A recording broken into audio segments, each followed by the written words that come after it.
topic, it is usually ulcerative colitis. Okay, the next topic that we'll be dealing, it is ulcerative colitis. So ulcerative colitis, it is a type of inflammatory bowel disease. Okay, ulcerative colitis is also a type of inflammatory bowel disease that affects the lining of the large intestine and rectum. Okay, so this ulcerative colitis is also an inflammatory bowel disease. Okay, it is also an inflammatory bowel disease which affects the lining of the large intestine and rectum. Okay, it affects the lining of the large intestine and rectum. So this is usually seen. Okay, so that is mainly ulcerative colitis. It is usually a type of inflammatory disease which is bowel disease which usually affects the lining of the large intestine and rectum.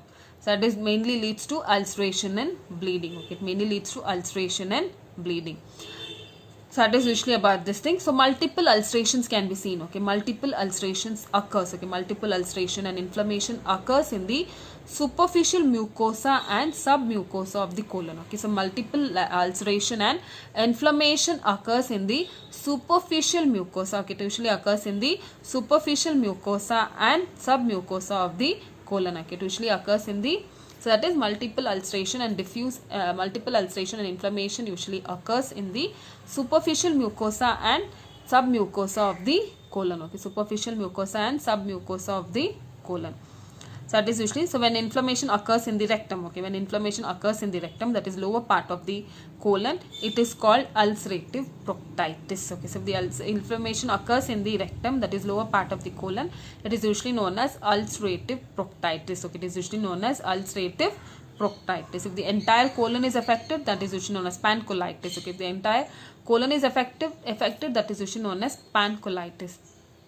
So normally what is that? So normally ulcerative colitis, it is a type of inflammatory bowel disease. Okay, and normally ulcerative colitis, it is a type of inflammatory bowel disease which usually affects the lining of the large intestine and rectum. So ulceration, it leads to ulceration and bleeding. So there are multiple ulceration and inflammation that usually occurs in the superficial mucosa and submucosa of the colon, and if at all it usually this inflammation, what it does is that it usually kills the cells that is lining the colon. Okay, it usually kills the cells that is lining the colon and then bleed and produce pus. Okay, so what does inflammation does? It usually kills the lining of the colon. Okay, it usually kills the lining of the colon, that usually causes the bleeding and pus. Okay, that usually causes bleeding and pus. And then this inflammation, if it is occurring in the rectum, then it is known as ulcerative proctitis, and if it affects the entire colon, that is usually known as pancolitis. So that is usually about this thing.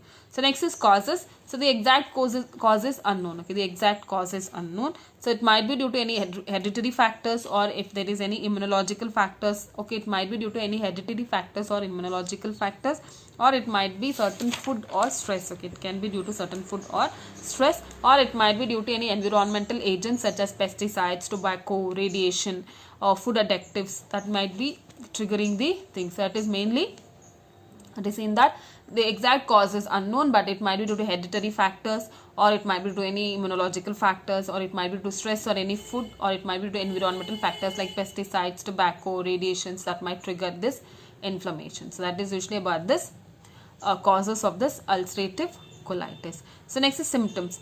So symptoms mainly in this is that it usually affects the digestive tract. Okay, it mainly affects the digestive tract. So when it affects the digestive tract, the symptoms are usually it is different. Like if it is affecting the digestive tract, the symptom is different, and there is some common symptoms which is usually commonly occurring to everyone, and there is some extraintestinal symptoms, and few there are serious symptoms also in this ulcerative colitis. So what are the symptoms that is usually seen in this? It is that if it is digestive, if it affects the digestive tract, it mainly includes that there will be loss of appetite, diarrhea will be there, weight loss, rectal bleeding, nausea can be seen, abdominal cramps, and then due to this diarrhea persistently occurring, this might lead to malnutrition, weakness will be there, as well as electrolyte imbalance. So that is the symptoms that is occurs when it affects the digestive tract. It includes like loss of appetite, diarrhea, weight loss, rectal bleeding. Due to this continuous diarrhea, it might lead to malnutrition, as well as nausea will be there, abdominal cramps, weakness, and electrolyte imbalances occur. So that is the symptoms that usually occurs when there is digestive Okay, when it affects the when the inflammation affects the digestive tract, the symptoms mainly includes that they might be having like diarrhea will be there, weight loss, loss of appetite, nausea. This person's diarrhea leads to malnutrition, electrolyte imbalances can be seen,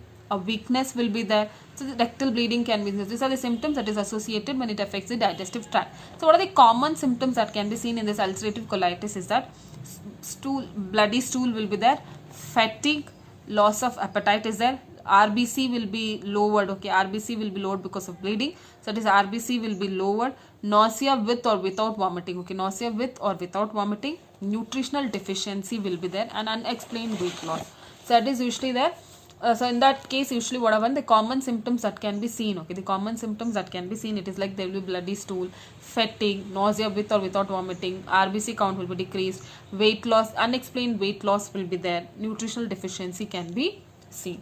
So next is extra intestinal symptoms. Okay, what are the extra intestinal symptoms that can be seen is that they'll be having eye pain or redness in the eye can be seen. Okay, they'll be having eye pain or they'll be seeing some redness in the eye, joint pain, and joint pain will be there. Okay, so arthritis also will be there, ulcers will be seen in the mouth. Okay, ulcers will be seen in the mouth, skin rash will be there. Okay, so skin rash will be there, loss of body fluids. Okay, that is contagious due to contagious diarrhea, they'll be having loss of body fluids, liver disease can be done, or rectal pain will be there. Okay, liver disease will also be seen and they'll be having rectal pain. So it is extra intestinal symptoms. Okay, so it is extra intestinal symptoms that can be seen in this. It is that eye pain will be there, redness in the eye will be there, joint pain, mouth ulcer will be there, as well as liver disease will be there, rectal pain will be there, loss of body fluids. Okay, loss of body fluids, and there will be skin rash. So these are usually the extra intestinal symptoms that is usually seen in case of ulcerative colitis.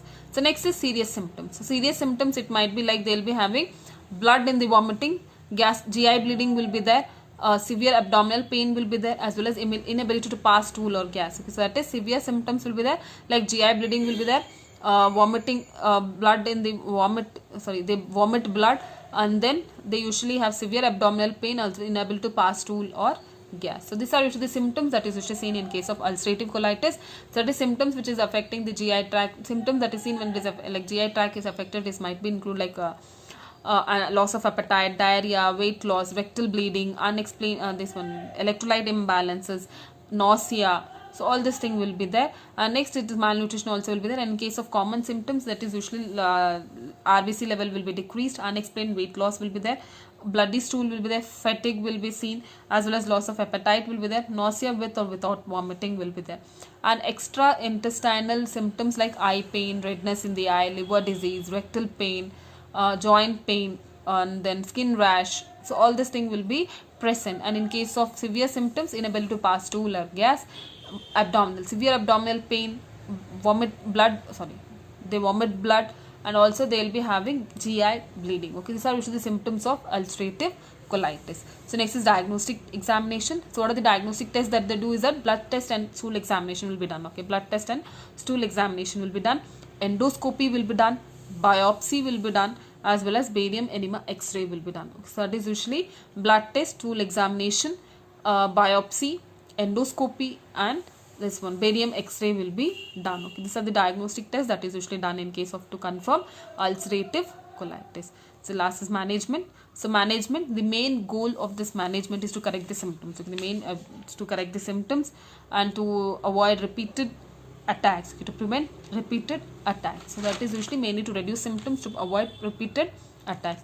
So mainly it depends upon the severity of the disease. Okay, here also the management which depends upon the severity of the disease. So they start with medications. Okay, they go with pharmacological therapy as well as surgical management. So medical management, they go with like pharmacological therapy, where they give certain medications to decrease the attack. Okay, where they give medications to decrease the attacks. So that is 5 aminosalicylates will be given. Okay, 5 aminosalicylates will be given, such as mesalamine or sulfazyme. Okay, this is anti-inflammatory drugs. It is usually given to reduce the inflammation. So that is usually done. It is mainly to control symptoms. Okay, it is given mainly to control symptoms. That is 5 aminosalicylates. Okay, so that is 5 aminosalicylates will be given, such as mesalamine will be given or sulfazyme will be given. This is mainly to control symptoms. Okay, it is done mainly to control symptoms. So next, immunomodulators will be given. Okay, immunomodulators will be given, such as azathioprine. Okay, immunomodulators are given such as azathioprine, and 6 mercaptopurine. Okay, so that is azathioprine will be given, and 6 mercaptopurine it is usually given. So that is usually done. And next they go with corticosteroids. So corticosteroids such as prednisolone will be given, hydrocortisone will be given. Okay, methylprednisolone also will be given. Like prednisone will be given, hydrocortisone will be given, and methylprednisolone will also be given. And the last is, like I have told you, same thing like Crohn's disease, like infliximab or Remicade will be given.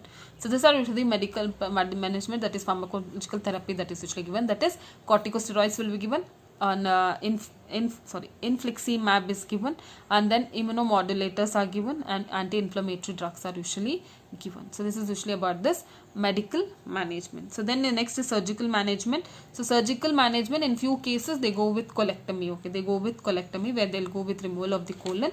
In severe cases, they go with colectomy, that is removal of the colon. And then the other procedures that they go with is like proctocolectomy will be done. Okay, proctocolectomy will be done. So this proctocolectomy is done along with other surgical management procedures such as ileostomy or creation of an opening into the abdomen, okay, called stoma. Okay, so that is ileostomy will be done, or creating an opening in the abdomen, that is called a stoma, which is this stoma will be connected to the ileum. Okay, this stoma will be connected to the ileum of the small intestine, and the waste is channeled through the stoma. Okay, the waste is channeled through the stoma, and it will be connected to a bag. Okay, this will be connected to a colostomy bag. That is, waste is connected to the stoma, and this will be connected to a colostomy bag, and this will be this will be emptied as needed. Okay, this bag will be emptied as needed. So surgical management, in most of the cases they go with colectomy, that is removal of the colon, and in few cases they go with proctocolectomy, which is usually done along with other procedures such as ileotomy or opening, making an opening in the abdomen, that is stoma, and this stoma will be connected to the ileum of the small intestine, and that waste will be connected to the stoma, and it will be connected to the colostomy bag. And next is ileoanal anastomosis. So ileoanal